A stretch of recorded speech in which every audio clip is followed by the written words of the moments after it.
Baik, selamat pagi ataupun selamat malam dimanapun penonton berada. Salam hormat juga untuk Bapak dosen pengampu di mata kuliah rancangan rancangan dan analisa algoritma Pak Tekat Matulatan. Baik, di sini saya ingin menjelaskan yaitu tugas fase 1 yang dimana mengenai analisa kompleksitas.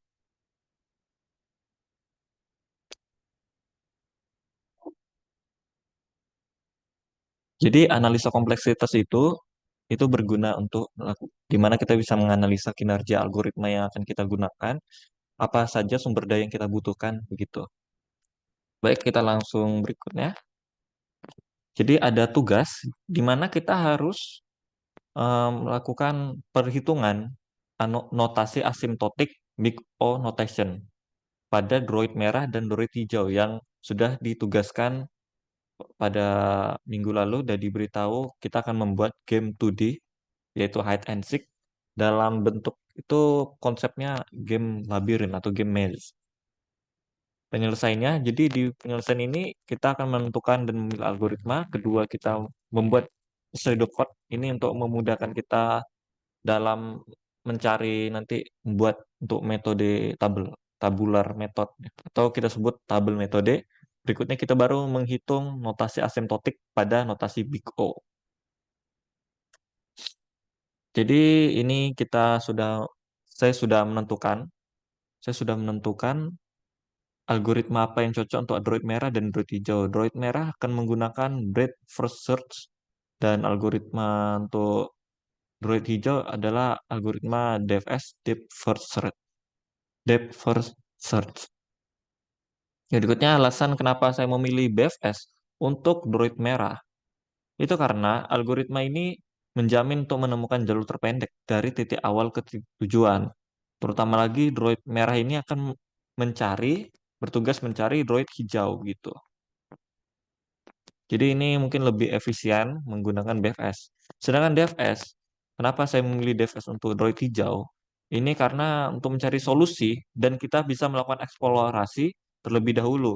Jadi tugasnya Droid hijau ini kan menghindari Droid merah gitu ya.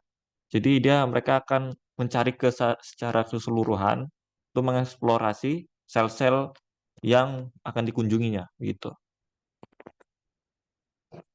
Baru kita akan membuat rancangan pseudocode-nya. Ini adalah rancangan pseudocode untuk Droid merah menggunakan BFS. Berikutnya ini adalah rancangan untuk menggunakan DFS. Berikutnya kita akan membuat tabel. Nah, ini tabel yang sudah saya cari. Jadi di sini untuk bagian beberapa statement, ini nih ada yang kita dapat nilainya, size effortnya, frekuensi, nanti total step-nya, dan ini jadi jumlah semua total step-nya, all of the step, itu tuh jadi 12N, 12N kali, ini T itu adalah kompleksitas, dan N kurang 1. Kenapa N? Karena di sini ada nilai yang namanya kayak if. Jadi kita nggak tahu ini berapa kali perulangan. Sama ini juga for. Itulah kenapa ada N. Nah, sedangkan tuh yang droid hijau itu dapatnya big O N. Perhitungan, ini kita masuk perhitungan notasi asimptotiknya. Jadi kita sudah mendapatkan tadi dari tabular metodenya itu hasilnya segini. Jadi kita coba jumlahkan. Ini dikali seterusnya, ini makanya kenapa ada titik-titik. Ini karena tidak terhingga gitu. Kita tidak tahu sampai berapa banyak, nanti sampai sini. T big theta.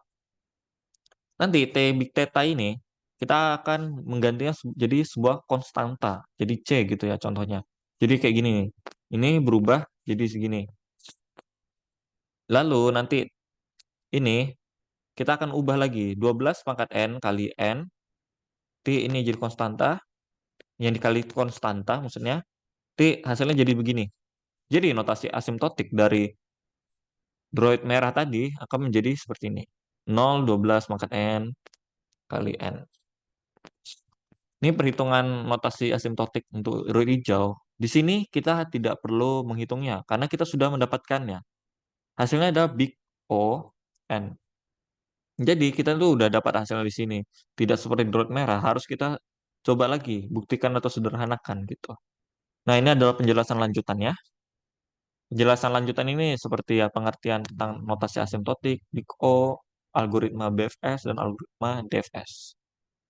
Asimtotik ini menurut dari buku Thomas dan kawan-kawannya, notasi asimtotik itu digunakan untuk memperkirakan batas atas dan batas bawah dari waktu yang kita butuhkan untuk memperoleh algoritma atau untuk ketika kita menggunakan algoritma tersebut.